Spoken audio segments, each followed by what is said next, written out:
In today's video, I'm going to teach you how to underline text in Framer. To follow along, make sure you already have a Framer project open in your browser.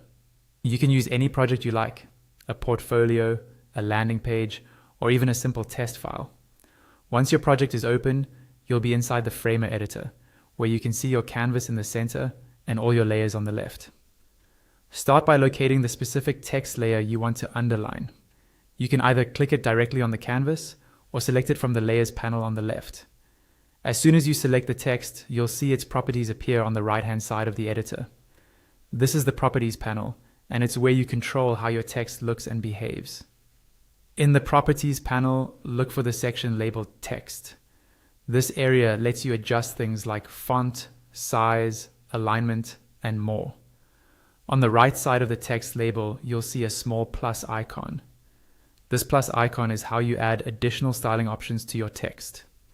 Click that plus icon and a drop-down menu will appear with different options. From this list, choose Decoration. As soon as you select Decoration, Framer will automatically apply an underline to your selected text.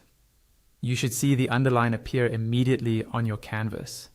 Now, if you want to customize how that underline looks, you can refine it further. In the same Properties panel, under the Text section, you'll see an item labeled Underline. Next to it, there will be a field or control area you can click. Click this field to open more advanced settings for the underline. Here, you can change several aspects of the underline to better match your design. You can set the color so the underline either blends with your text color or stands out as an accent.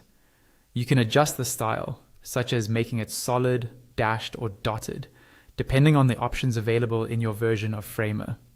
You can also control the thickness, which changes how bold or subtle the underline appears.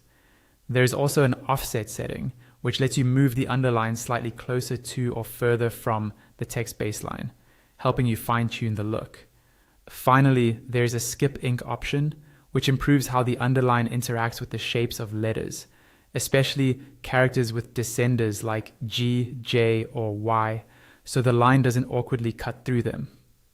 Once you're happy with these settings, your underlined text is ready to use in your design.